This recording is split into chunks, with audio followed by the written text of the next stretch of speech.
সূরা ইব্রাহিম। রহমান রহিম আল্লাহ তাআলার নামে। আলিফ লাম রা। এ কোরআন এমন এক গ্রন্থ যা আমি তোমার উপর নাজিল করেছি, যাতে করে তুমি এর দ্বারা মানুষদের তাদের মালিকের আদেশক্রমে জাহেলিয়াতের অন্ধকার থেকে ঈমানের আলোতে বের করে আনতে পারো, তার পথে যিনি মহাপরাক্রমশালী ও যাবতীয় প্রশংসা পাবার যোগ্য। সে আল্লাহর পথে যার জন্য আকাশমণ্ডলী ও জমিনে যা কিছু আছে সব কিছু নিবেদিত। যারা এ সত্ত্বেও আল্লাহকে অস্বীকার করে তাদের জন্য কঠিন শাস্তি রয়েছে। এ শাস্তি তাদের জন্য যারা পার্থিব জীবনকে পরকালীন জীবনের উপর প্রাধান্য দেয়, মানুষদের আল্লাহর সহজ সরল পথ থেকে দূরে সরিয়ে রাখতে চায়, সর্বোপরি এ পথটাকে নিজেদের খেয়াল খুশি মতো বাঁকা করতে চায়। এরাই হচ্ছে সেসব লোক যারা মারাত্মক গুমরাহিতে নিমজ্জিত রয়েছে। আমি কোন নবী এমন পাঠাইনি যে নবী তার জাতির মাতৃভাষায় আমার বাণী তাদের কাছে পৌঁছায়নি, যাতে করে সে তাদের কাছে আমার আয়াত পরিষ্কার করে বুঝিয়ে বলতে পারে। অতঃপর আল্লাহ তাআলা যাকে চান তাকে গোমরা করেন, আবার যাকে তিনি চান তাকে সঠিক পথে পরিচালিত করেন। তিনি মহাপরাক্রমশালী ও মহাকুশলী। আমি মূসাকে অবশ্যই আমার নিদর্শনসমূহ দিয়ে তার জাতির কাছে পাঠিয়েছি। আমি আদেশ দিয়েছিলাম, তুমি বের করে নিয়ে এসো তোমার জাতিকে জাহিলিয়াতের অন্ধকার থেকে ঈমানের আলোতে, এবং তুমি তাদের আল্লাহর অনুগ্রহের বিশেষ দিনগুলোর কথা স্মরণ করাও। যারা একান্ত ধৈর্যশীল ও পরম কৃতজ্ঞতা পরায়ণ, তাদের জন্য এ ঘটনার মাঝে অনেক নিদর্শন রয়েছে।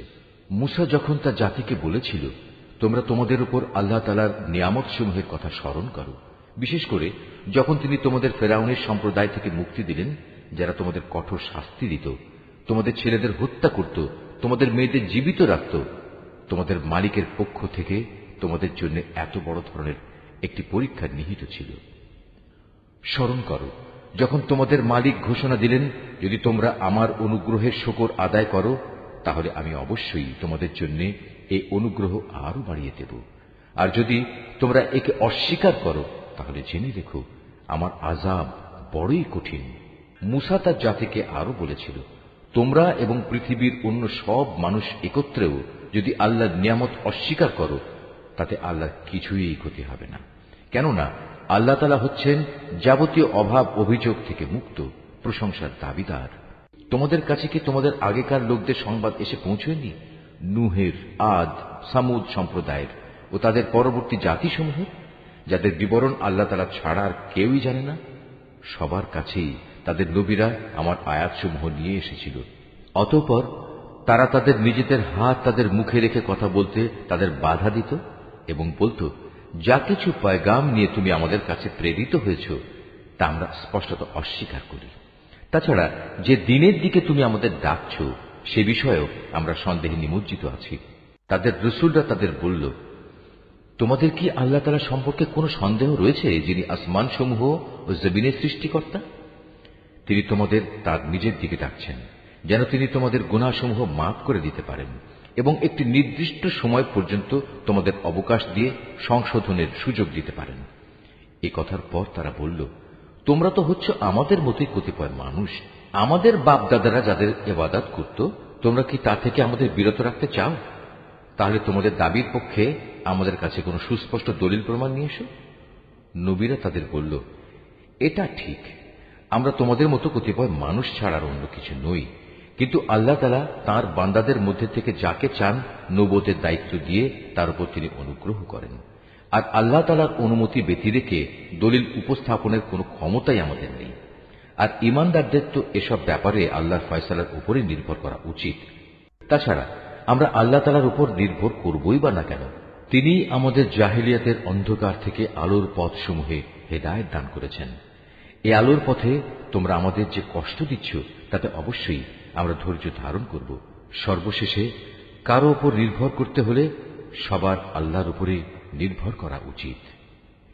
কাফেররা তাদের রসুলদের বলল, আমাদের ধর্মীয় গোত্রে তোমাদের ফিরে আসতেই হবে, নতুবা আমরা তোমাদের আমাদের দেশ থেকে বহিষ্কার করে দেব।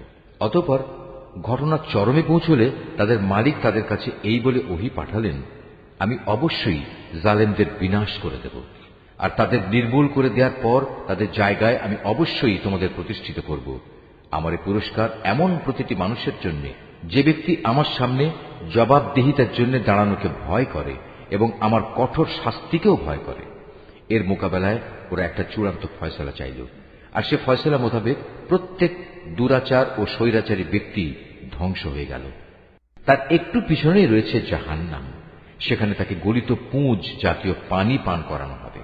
সে অতি কষ্টে তা গলধকরণ করতে চাইবে, কিন্তু গলধকরণ করা তার পক্ষে কোনো মতেই সম্ভব হবে না। উপরন্তু চার দিক থেকেই তার উপর মৃত্যু আসবে, কিন্তু সে কোনো মতেই মরবে না, বরং তার পেছনে থাকবে কঠোর আযাব। যারা তাদের মালিককে অস্বীকার করে তাদের ভালো কাজের প্রতিফল পাওয়ার উদাহরণ হচ্ছে ছাই ভস্যের একটি স্তূপের মতো। ঝড়ের দিন প্রচন্ড বাতাস এসে যা উড়িয়ে নিয়ে যায়। এভাবে ভালো কাজের দ্বারা যা কিছু এরা অর্জন করেছে তার দ্বারা তারা কিছুই করতে সক্ষম হবে না। আর এটাই হচ্ছে এক মারাত্মক গুমরাহী। হে মানুষ, তুমি কি দেখতে পাও না আল্লাহ তাআলা আসমান সমূহ ও জমিনকে যথাবিধি সৃষ্টি করেছেন? তোমরা যদি এর উপর না চলো তাহলে তিনি ইচ্ছা করলে এই জমিন থেকে তোমাদের অস্তিত্ব বিলুপ্ত করে নতুন কোন সৃষ্টি তোমাদের জায়গায় আনায়ন করতে পারেন। আর এটা বিপুল ক্ষমতাবান আল্লাহর কাছে মোটেই কঠিন কিছু নয়। মহাবিচারের দিন তারা সবাই আল্লাহর সামনে উপস্থিত হবে। যারা দুনিয়ায় দুর্বল ছিল তারা তাদের উদ্দেশ্য করে যারা অহংকার করত বলবে, দুনিয়ায় আমরা তো তোমাদের অনুসারেই ছিলাম, আজ কি তোমরা আল্লাহর আযাব থেকে সামান্য কিছু হলেও আমাদের জন্য কম করতে পারবে? তারা বলবে, আল্লাহ তাআলা যদি আমাদের আজ নাজাতের কোনো পথ দেখিয়ে দিতেন তাহলে আমরা তোমাদেরও তা দেখিয়ে দিতাম। মূলত আজ আমরা ধৈর্য ধরি কিংবা ধৈর্যহারা হই, উভয়টাই আমাদের জন্য সমান কথা। আল্লাহর আযাব থেকে আজ আমাদের কোনোই নিষ্কৃতি নেই। যখন বিচার ফয়সালা হয়ে যাবে তখন শয়তান জাহান্নামীদের বলবে, আল্লাহ তাআলা তোমাদের সাথে যে ওয়াদা করেছেন তা ছিল সত্য ওয়াদা। আমিও তোমাদের সাথে একটি ওয়াদা করেছিলাম, কিন্তু আমি তোমাদের সাথে ওয়াদার বরখেলাপ করেছি। আসলে তোমাদের উপর আমার তো কোনো আধিপত্য ছিল না, আমি তো শুধু এটুকুই করেছি, তোমাদের আমার দিকে ডেকেছি, অতঃপর আমার ডাকে তোমরা সাড়া দিয়েছ।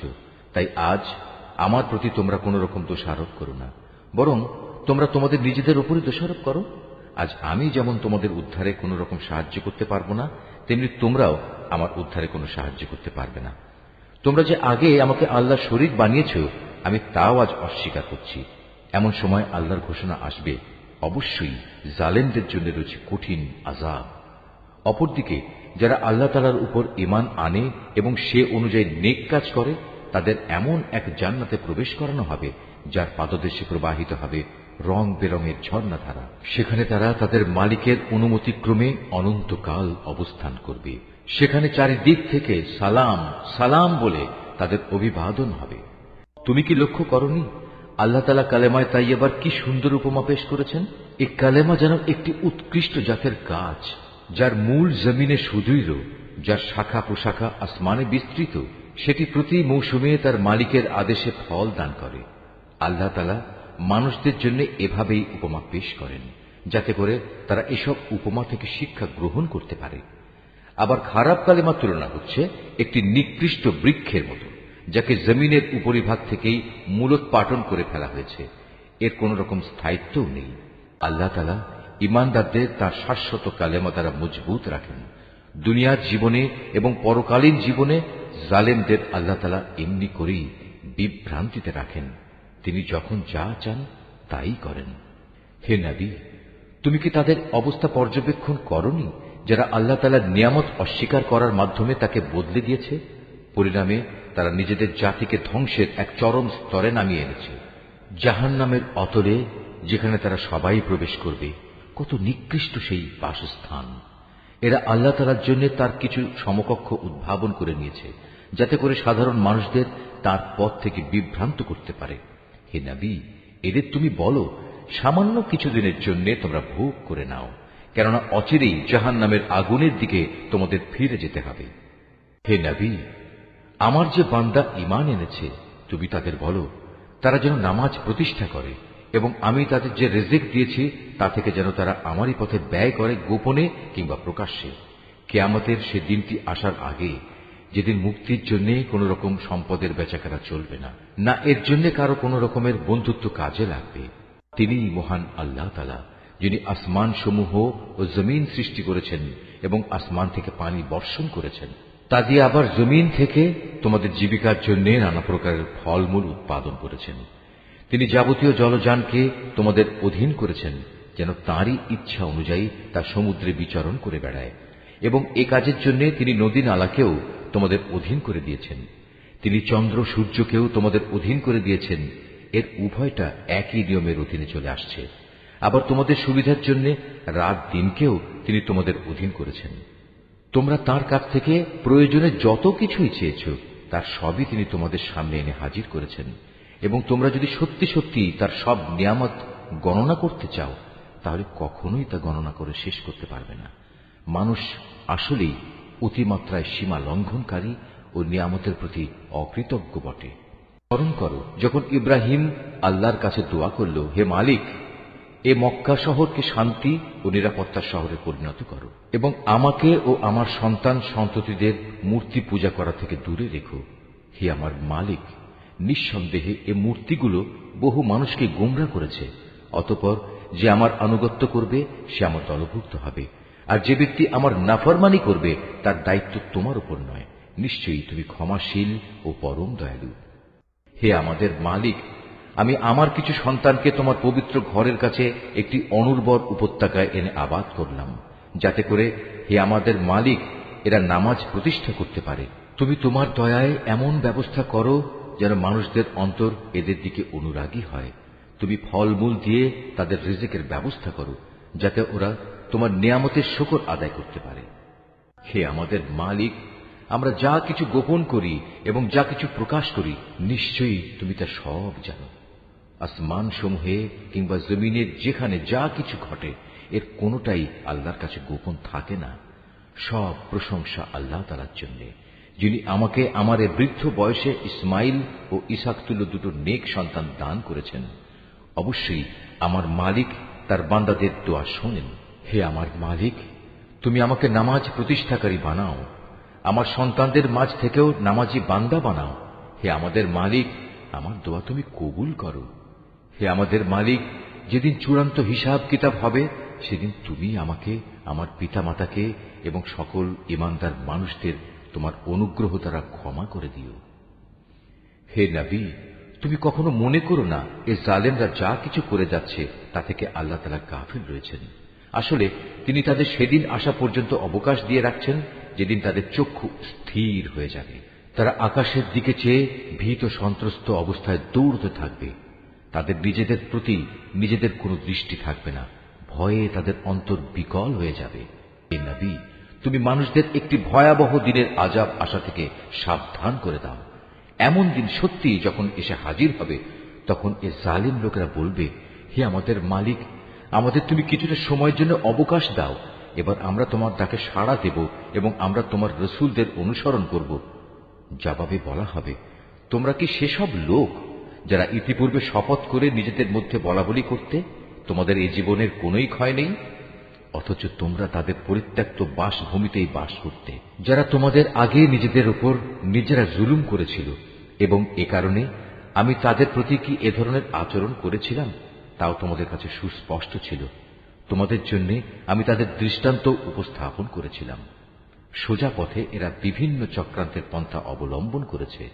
আল্লাহর কাছে তাদের সেসব চক্রান্ত লিপিবদ্ধ আছে, যদিও তাদের সে চক্রান্ত দেখে মনে হচ্ছিল তা বুঝি পাহাড় টলিয়ে দিতে পারবে। হে নবী, তুমি কখনো আল্লাহ তাআলাকে তার নবীদের দেয়া প্রতিশ্রুতি ভঙ্গকারী মনে করো না। অবশ্যই আল্লাহ তাআলা মহাপরাক্রমশালী ও প্রতিশোধ গ্রহণকারী। প্রতিশোধ হবে সেদিন যেদিন এ পৃথিবী ভিন্ন আরেক পৃথিবী দ্বারা পরিবর্তিত হয়ে যাবে। একইভাবে আসমানসমূহ ভিন্ন আসমানসমূহ দ্বারা বদলে যাবে এবং মানুষরা সব হিসাবের জন্য এক মহা ক্ষমতাধর মালিকের সামনে গিয়ে হাজির হবে। সেদিন তুমি অপরাধীদের সবাইকে শৃঙ্খলিত অবস্থায় দেখতে পাবে। ওদের পোশাক হবে আলকাত্রার মতো বিভৎস, তাদের মুখমণ্ডল আগুন আচ্ছাদিত করে রাখবে। এটা এই কারণে আল্লাহ তাআলা প্রতিটি অপরাধী ব্যক্তিকেই তার কর্মের প্রতিফল দেবেন।